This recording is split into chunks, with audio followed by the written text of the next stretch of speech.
ہماری tax collection یعنی ملک کی جو آمدنی بڑھ رہی تھی لوگوں پہ خرچ کرنے کی وہ تاریخی سب سے زیادہ. 5 ہماری فصلیں ہیں کیونکہ 60% لوگ کسان ہیں, سب سے تاریخی سب سے زیادہ پیداوار. اس کے علاوہ ان کو قیمتیں بھی سب سے زیادہ ملی, یعنی خوشحالی بھی دیہات میں سب سے زیادہ آئی. اور اس کے علاوہ انڈسٹریل پروڈکشن دیکھیں, جب ایک قوم کی جب اس کی دولت میں اضافہ ہوتا ہے جب اس کی انڈسٹری بڑھتی ہے, تو انڈسٹریل پروڈکشن ہماری ٹیکسٹائل ایکسپورٹس ریکارڈ کے اوپر, اس وقت کے اوپر یہ ہمارے خلاف سازش کی گئی. اور تب سے اب تک دیکھ لیں کہ ریزرو بھی نیچے جا رہے ہیں, روپے کے اوپر بھی پریشر پڑا ہوا ہے, ایک پورا ملک میں افراتفری کا ماحول بن گیا ہے جس سے اکانومی افیکٹ ہوتی ہے. تو تب ہمارے جناب ہمارے جو ایلائز تھے ان کو بھی یاد آ گیا کہ حالات اچھے نہیں ہیں جی, حکومت سے وہ خوش نہیں ہیں. اور ہمارے یہ جو لوگ جنہوں نے ہمیں چھوڑا, یہ بھی انہوں نے بھی اکٹھے کرنے شروع کر دیے سندھ ہاؤس کے اندر. تو میں جو آج چاہتا ہوں کہ اب تو یہ واضح ہو گیا نا کہ جو میں کہہ رہا تھا وہ سچ ہے. اب نیشنل سیکیورٹی کونسل نے کنفرم کر دیا کہ جو میں نے میٹنگ کروائی تھی میری سربراہی میں, اس کے وہ ٹھیک اس کے منٹس تھے, یعنی اس میں جو انہوں نے کہا تھا کہ فوراً بیرونی مداخلت ہوئی ہے وہ ٹھیک ہوئی ہے. یہ بھی کنفرم ہو گیا. یہ بھی کنفرم ہو گیا کہ جب ہم نے ان سب کو بلایا تھا نیشنل سیکیورٹی کونسل کی میٹنگ کے بعد کے پولیٹیکل ہیڈز آ کے ملے, ہمارے ایلائز آ کے ملے, کیونکہ مجھے پتا تھا کہ زیادہ تر لوگوں کو سمجھ نہیں ہے, انجانے میں سازش کا حصہ بنے ہوئے تھے. لیکن مجھے اتنا بھی پتا تھا کہ لندن میں بیٹھ کے اس نے پوری سازشیں کی بیرون ملک کے ساتھ, اور یہاں جو چھوٹا بھائی تھا وہ پوری طرح ملوث تھا اور زرداری پورا ملا ہوا تھا, کیونکہ وہ سازش باہر کی کبھی کامیاب ہو ہی نہیں سکتی جب تک آپ کو اندر میر جعفر اور میر صادق نہ ملے. یہ ملے ہوئے تھے ساتھ. تو جب ہم نے جو پارلیمنٹ کی نیشنل سیکیورٹی کمیٹی کی میٹنگ بلائی تو انہوں نے بوائے کاٹ کر دیا, کیونکہ شہباز شریف کو پتا تھا کہ مراسلہ جینوئن ہے, کیونکہ یہ تو بڑی دیر سے ان سے ملاقاتیں کر رہے تھے.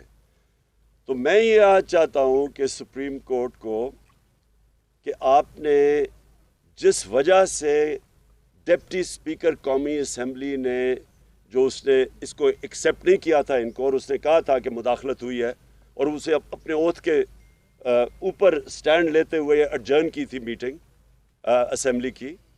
میں یہ چاہتا ہوں کہ سپریم کورٹ کو اب وہ کرنا چاہیے جو تب کرنا چاہیے تھا. تب ان کو کم از کم اگر اسپیکر یہ کہہ رہا ہے کہ میری اوتھ کی خلاف ورزی, یعنی میری اوتھ کہتی ہے کہ آپ خوددار پاکستان کی خودداری کے لیے سٹینڈ کرو گے, پاکستان کی سوورنٹی کے لیے سٹینڈ کرو گے, تو وہ دونوں متاثر ہوتی تھی اس سے. تو تب ان کو سپریم کورٹ کو اس کے اوپر انویسٹیگیشن کرنی چاہیے تھی بجائے اس کی رولنگ ہٹا دینی, کیونکہ جس چیز کے اوپر رولنگ انہوں نے ہٹائی ہے وہ تو انویسٹیگیٹ کی نہیں.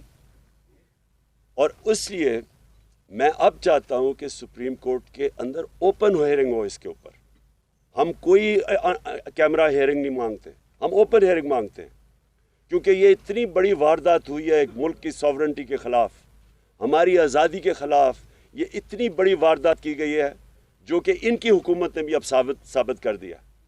تو اس کے اوپر اس لیے میں آج اپنے سپریم کورٹ کو کہتا ہوں کہ آپ کی اوپن اس کی ہیئرنگ کریں. اور میں اس لیے کہتا ہوں کہ اگر آپ نے یہ نہ کی, کوئی پاکستان کا پرائم منسٹر دھمکیوں کے سامنے کھڑا نہیں ہوگا, کوئی ہمارا پرائم منسٹر یہ نہیں ہوگا کہ اپنے ملک کی مفادات کے لیے بیرونی جب دباؤ آئے گا وہ ہاتھ کھڑے کر دے گا. جنرل مشرف نے ہاتھ کھڑے کر دیے تھے جب باہر سے دھمکی ملی تھی کہ ہماری جنگ میں شامل ہو. جنرل مشرف نے NRO دیا تھا جب کونڈالیزا رائس نے میٹنگ کی تھی اس کے ساتھ اور بے نظیر کو اکٹھا کیا تھا. NRO تب ہوا تھا. یہ بیرونی مداخلتیں تھی ساری, جنہوں نے پاکستان نے بڑی بھاری اس کی قیمت ادا کی ہے. 80,000 لوگ مروائے, اپنے ملک کو تباہی, خودکش حملے ہو رہے ہیں چاروں طرف, قبائلی علاقہ اجڑ گیا, $100 ارب سے اوپر قوم کا ضائع ہو گیا, وہ ایک دھمکی کی وجہ سے. اور جب اکٹھا کیا کونڈالیزا رائس نے بے نظیر اور مشرف کو تو NRO دیا. اس سے 4 گنا پاکستان کا قرضہ بڑھا.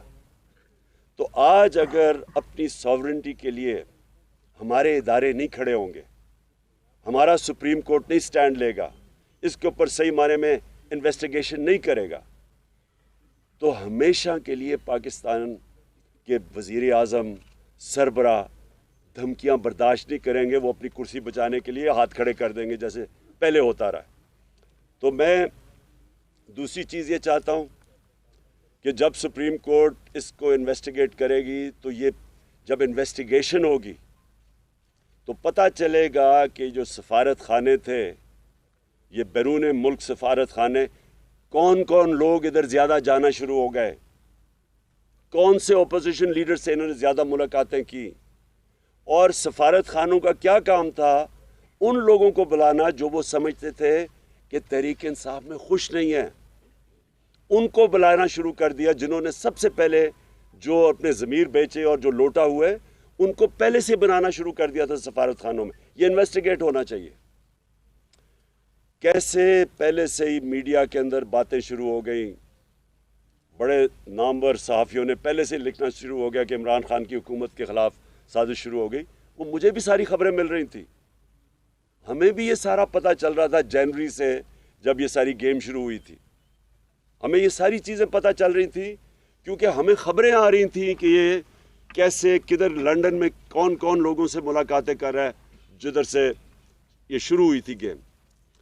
تو میں آج اس لیے یہ کہنا چاہتا ہوں کہ ہماری جمہوریت, ہماری آزادی کے لیے آج یہ سب سے بڑا خطرہ بنا ہے, اور اگر ہمارے ادارے آج نہیں کھڑے ہوں گے اس قوم کی خودداری اور آزادی کے ساتھ, تو یہ تو غلاموں کی,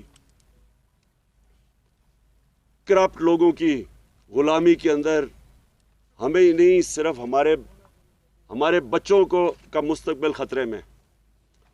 میں یہ دوسری چیزیں پوچھنا چاہتا ہوں آج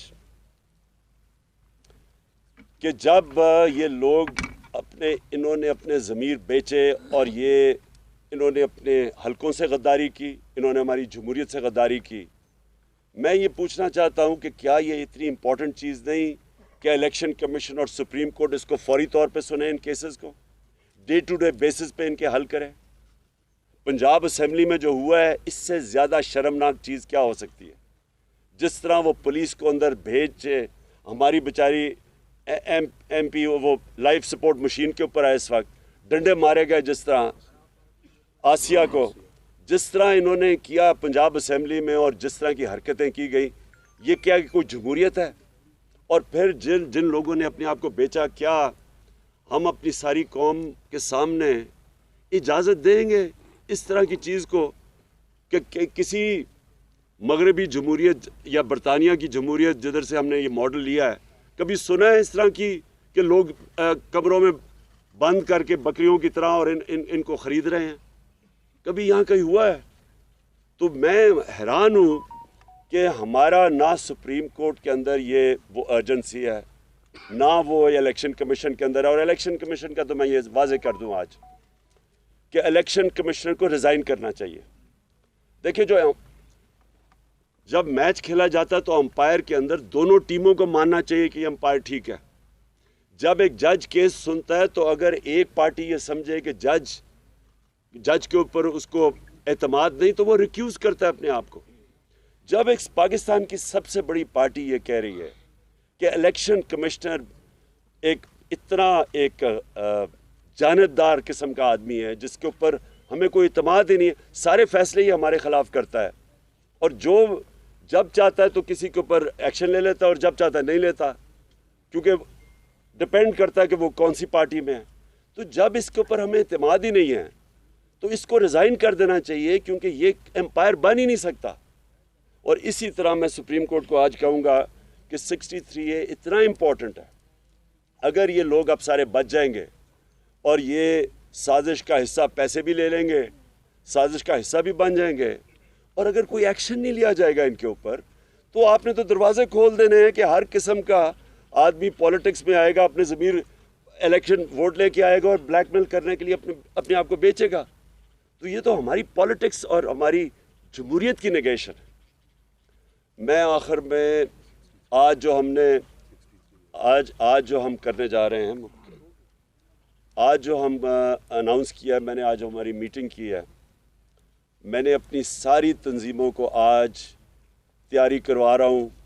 اب سے سارے ہمارے پاکستان کے اندر گاؤں لیول کے اوپر، محلہ لیول کی تنظیموں کو میں نے آج انسٹرکشنز دے دی ہیں. سب تیاری کریں اسلام آباد کی حقیقی آزادی کی مارچ کے اوپر. یہ میں ڈیٹ دوں گا ان کو، لیکن میں تیاری ابھی سے کروا رہا ہوں. اور انشاءاللہ یہ اتنا بڑا یہ عوام کا سمندر آئے گا اسلام آباد کی طرف، کیونکہ میں نے کبھی قوم کے اندر اس طرح کا شعور نہیں دیکھا جو آج ہے ان کے اندر.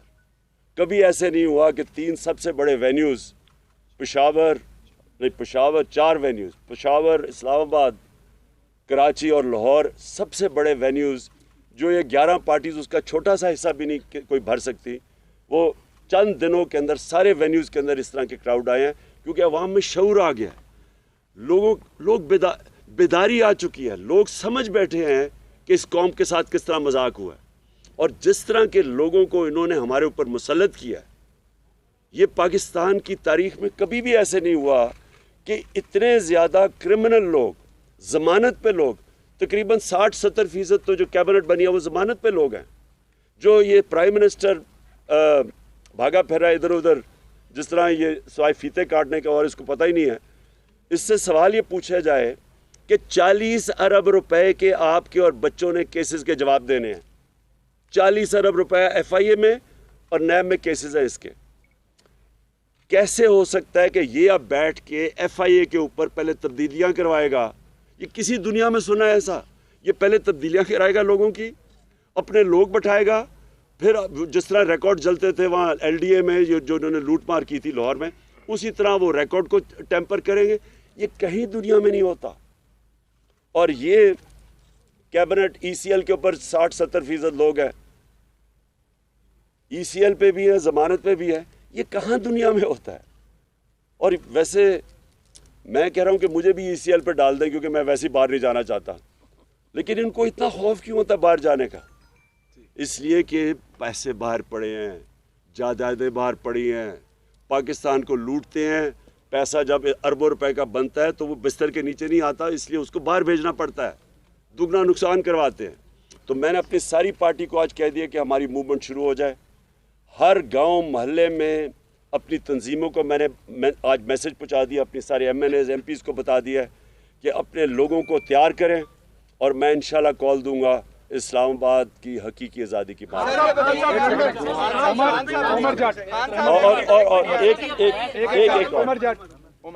اور چلو پہلے عدالتوں نے رات کو 12 بجے اس ڈر سے عدالتیں کھولی کہ آپ کوئی آئین کی خلاف ورزی کرنے جا رہے ہیں، جن عدالتوں نے 68A کی آپ کی پٹیشن جو ہے اس کو عید کے بعد ریفر کیا، اور حمزہ شہباز کی جو بطور وزیر اعلیٰ بننے کی پٹیشن تھی اس کو فوری طور پر نمٹایا. ان عدالتوں سے آپ دوبارہ جوڈیشل انکوائری کی درخواست کر رہے ہیں، تو کیا ان کے فیصلوں کو آپ مانیں گے؟ اچھا، میں ایک اور چیز بتا دوں کہ 27ویں رات کو انشاءاللہ ہم شب دعا کر رہے ہیں. اس رات کو ہم سب دعا کریں گے. سارے ہمارے جدھر بھی، میں پاکستانیوں کو کہہ رہا ہوں، میں صرف اپنی پارٹی کو نہیں، لوگوں کو کہہ رہا. اور اس لیے ہم کریں گے کہ یہ حقیقی آزادی کی جو ہماری مارچ ہے اس کو اللہ کامیاب کرے. میں جو آپ کا سوال ہے، دیکھیں، ہمیں اپنی عدالتوں کو اور اپنی عدلیہ کو مضبوط کرنا چاہیے. ہمیں ان کے اندر کانفیڈنس رکھنا چاہیے. عوام جو ہوتی ہے، عوام بھی ایک بہت بڑا پریشر ہوتا ہے امر بالمعروف کا. عوام بھی کہتی ہے سب کو کہ سیدھے اچھائی کے ساتھ کھڑے ہو، برائی کے خلاف کھڑے ہو. ہمیں بھی اپنی عدالتوں کو کہنا چاہیے کہ آپ کے سامنے ہے کیا 63A، یعنی کہ جن لوگوں نے اپنے آپ کو بیچا ہے اور بے شرمی سے بیکے ہیں، اور جنہوں نے اپنے حلقوں سے اور جمہوریت سے غداری کی ہے، کیا ان کے لیے عدالتوں کو فوری طور پہ ڈے ٹو ڈے ہیئرنگ کر کے ان کو کیس نہیں سننے چاہیے؟ قادر آپ کے پاس آ رہے. قادر سر، یہ بتائیں کہ کانسپریسی کا لفظ تو پہلے والے اعلامیے میں بھی نہیں تھا، اور نئے والے اعلامیے میں بھی نہیں ہے. بیرونی مداخلت والا تو انہوں نے پہلے والے اعلامیے کو بھی تسلیم کر لیا, تو پریکٹس ایسی کیجیے. اور دوسرا یہ کہ دفتر خارجہ میں پہلے یہ خط چھپانے کی کوئی اٹیمپٹ کی گئی, ایسی اطلاع بھی آ رہی ہیں کہ یہ خط پہلے وزیر خارجہ سے بھی چھپانے کی, یہ سائفر جو ہے چھپانے کی کوشش کی جاتی ہے, وہ تو بعد میں. اچھا پہلے ایک اور میں چیز سائفر کا بتا دوں. یہ جو مراسلہ ہے, دیکھیں یہ میں نے یہ کہیں سنا ہے کہ جی اس طرح کے تو اور بھی مراسلے آتے رہتے ہیں. جو بھی یہ کہہ رہا ہے اس سے زیادہ جھوٹا اور بے شرم آدمی نہیں ہے. کبھی اس طرح کی زبان استعمال نہیں کی جاتی ڈپلومیٹک ٹرمز میں. کبھی بھی ایک چھوڑے کہ ہم 22 کروڑ لوگ ہیں, ایک چھوٹے سے بھی کوئی 50 لاکھ کی بھی آبادی کا نیوزی لینڈ ہونا, اس کے پرائم منسٹر کو بھی اس طرح کا دھمکی کوئی نہیں دیتا. ایسے کبھی اس طرح کی دھمکیاں نہیں دی جاتی. اور جب دھمکیاں دی جاتی ہیں تو میں نے آپ کو گنا دیا کہ ایک دفعہ ذوالفقار علی بھٹو کو دھمکی ملی تھی, ایک دفعہ مشرف کو دھمکی ملی تھی جب چاروں شانے چت ہو کے اس کی جنگ میں لے گئے تھے. اور یہ جو دھمکی ملی ہے, یہ ایسی دھمکیاں نہیں ملا کرتی. اور یہ میں سمجھتا ہوں کہ ہمارے ملک کے لیے سب سے شرمناک چیز ہے کہ وہ قوم جو لا الہ الا اللہ کا نام لیتی ہے کہ ہم تو اس کے نعرے پہ آزاد ہوئے تھے, وہ اس طرح کی دھمکیوں کے سامنے جب گھٹنے ٹیک دیتی ہے اور اس کی سازش, ان کی دھمکیوں کے بعد سازش کامیاب ہو جاتی ہے, اور کوئی شک نہ اس میں کرے کہ اس سے بڑی سازش پاکستان میں ہوئی نہیں ہے جو یہ ہوئی تھی. لندن میں نیا پاکستان بنا ہے سر, 2 دن سے ملاقاتوں کا سلسلہ جاری ہے, اس پہ ذرا کمنٹ کریں سر. بس میں یہی کہہ رہا ہوں کہ دیکھیں نا, جب آپ کے اندر کوئی شرم ہی نہیں ہوتی کہ پہلے آپ 20 سال لوگوں کو کہتے ہیں کہ زرداری کہتا تھا وہ نواز شریف کرپٹ ہے, وہ کہتا تھا وہ کرپٹ ہے, پیٹ پھاڑ کے پیسے نکالنے تھے اور وہ ان کی تقریریں سننے پہلے, اور کوئی شرم ہی نہیں ہے. بس اصل میں یہ بات نہیں ہے. یہ لوگوں کو بھیڑ بکریاں سمجھتے ہیں, ان کو کوئی شرم ہی نہیں آتی کہ اتنے یعنی آپ کسی کو چوری کا کہہ کے اور اتنے بڑے اور ان کے ساتھ پھر بیٹھیں اور گورنمنٹ بھی بنا لیں, بندر بانٹ بھی کر لیں, اور پھر سوائے ان کے خاندان کے نظر ہی کسی کو نہ آئے, سارے خاندانی اوپر آ کے بیٹھ گئے ہیں. یعنی ان کے علاوہ کوئی کسی میں ان کی پارٹیز میں عقل نہیں ہے. اوپر آ کے یہ بیٹھ جاتے ہیں, وہاں باپ ادھر بیٹھ گیا, بیٹا ادھر تیاریاں کیا آ رہا ہے. یعنی اور کوئی نون لیگ کو 35 سالوں میں نہیں ملا سوائے یہ باپ بیٹے کے, اور دونوں کے اندر دونوں ضمانتی, دونوں ضمانت کے اوپر ہیں, 40 ارب کے دونوں کے ملا کے کیسز ہیں, تو کوئی ان کو نہیں ملتا. اور اسی طرح دوسری طرف چلے جائیں, وہ اس کو بیٹے کو چھوڑا ہوا ہے, وہ بس وہ اردو انگریزی میں اکٹھی بولتا ہے, اس کو کوئی آج تک پتہ ہی نہیں ہے کہ میں یہ کر دوں گا, میں لات مار کے گرا دوں گا. یہ لوگوں کے ہاتھ میں اگر یہ ملک پکڑا رہے ہیں, اس سے بڑی سازش کیا ہے؟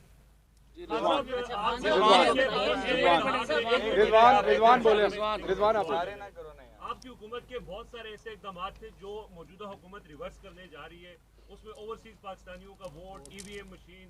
اب جب حکومت میں وہ بیٹھے ہیں, ان کے پاس پارلیمنٹ میں قانون سازی کا بھی اختیار ہے, پھر آگے یہ بھی کہا جا رہا ہے کہ شاید کچھ سیٹوں پر وہ ضمنی الیکشنز کر کے وہ اس طرح کے بھی چیزیں کریں. تو اس ساری صورتحال میں آپ کا لائحہ عمل کیا ہوگا کہ وہ ایسے اقدامات جو آپ کی حکومت نے کیے تھے ان کو ریورس نہ کیا جائے؟ سر اس میں ضمنی لے لیں کہ الیکشن کمیشن کی جانب سے آپ کی پارٹی کو کے خلاف جو فارم فنڈنگ کیس ہے اس میں اور بالخصوص آپ کے اوپر کوشش کریں نااہلی کے حوالے سے, کیا کہیے گا؟ Thank you sir. دیکھیں میں آخری جواب دیتا ہوں, کیونکہ میں چاہتا ہوں کہ آپ مراسلے کو سامنے رکھیں.